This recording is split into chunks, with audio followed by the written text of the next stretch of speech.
ABC ન્યૂઝમાં આપનું સ્વાગત છે. હું છું શબ્બીર અલી ઠાર. પંચમહાલમાં ભારે વરસાદને લઈને જિલ્લાના પ્રભારી અને શિક્ષણ મંત્રી કુબેર ડિંડોરની હાજરીમાં સમીક્ષા બેઠક યોજાઈ. સાંસદ સાથે ગોધરા, મોરવારફ અને કાલોલ તાલુકાના ધારાસભ્યો સહિત જિલ્લા એસપી સમીક્ષા બેઠકમાં હાજર રહ્યા. સમગ્ર રાજ્યમાં સાર્વત્રિક વરસાદ નોંધાયો છે, ત્યારે પંચમહાલ જિલ્લામાં પણ 3 દિવસ ભારે વરસાદ નોંધાયો હતો. જિલ્લામાં વરસાદને લઈને આજરોજ ગોધરા કલેક્ટર કચેરી સભાખંડ ખાતે રાજ્યના શિક્ષણ અને પંચમહાલ પ્રભારી મંત્રી કુબેર ડિંડોરની હાજરીમાં સમીક્ષા બેઠક યોજાઈ હતી. મંત્રીએ પંચમહાલ જિલ્લાની સમગ્ર પરિસ્થિતિનો તાગ મેળવીને કામગીરી અંગે વિવિધ સૂચનો કર્યા હતા. વીજળી, રસ્તાઓ સહિતના પાક નુકસાન બાબતે જરૂરી સર્વે અને કામગીરી કરવા જણાવ્યું હતું.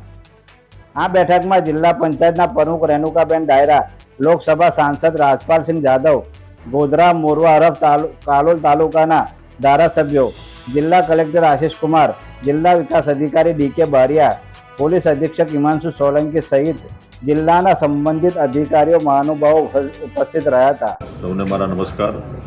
થોડા ગુજરાતમાં અને આમ તો પૂરા દેશમાં અતિવૃષ્ટિનો જે માહોલ છે અને એમાં આપણા પંચમહાલ જિલ્લામાં જે અતિવૃષ્ટિ થઈ છે તેની આજે સમીક્ષા બેઠક અમારા જિલ્લાના પદાધિકારી, અધિકારીઓ સાથે, વહીવટીતંત્ર સાથે એની સમીક્ષા બેઠક કરી અને જે કંઈ નુકસાન થયું છે એની પણ ચર્ચા કરી અને સવિશેષ આ 3 દિવસના વરસાદમાં આપણા જે સ્ટેટ હાઈવે જે 4 બનતા એમાં આપણે એને ચાલુ કરાવડાવ્યા છે.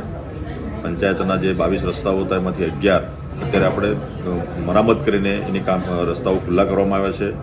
વિશેષ નુકસાન જે થયું છે MGVCL જે વાવાઝોડામાં અને વરસાદના કારણે આપણા વીજપોલ જે 196 જે ધરાશયી થયા હતા એમાંથી 41 કાર્યરત થઈ ગયા છે. સાથે સાથે 155 પોલની કામગીરી હાલ પ્રગતિમાં છે.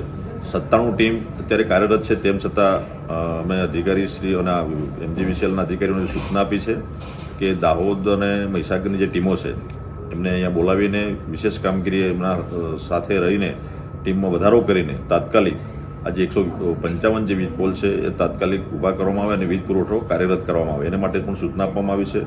અને પૂરા જિલ્લામાં પશુના જે મૃત્યુ થયા છે 10 જેટલા પશુ મૃત્યુ થયા છે એનું પણ PM રિપોર્ટ કરી તાત્કાલિક કેસ્ટ્રોલ ચૂકવા એના માટેની પણ ચર્ચા અહીંયા કરી છે. અને સાથે સાથે જે કાચા માટીના ઘરો હતા એ પૂરા જિલ્લામાં 216 જેટલા આંશિક નુકસાન થયું છે અને બાકીના 9 ઘર જે હતા એ પૂરેપૂરા ધરાશયી થયેલા છે. અને તેમ છતાં હજી સર્વેનો રિપોર્ટ બાકી છે એ પણ મેળવીને જે લોકોને જે નુકસાની થઈ છે એને તાત્કાલિક એનું વળતર ચૂકવાય એના માટેની પણ સૂચનાઓ આપી છે.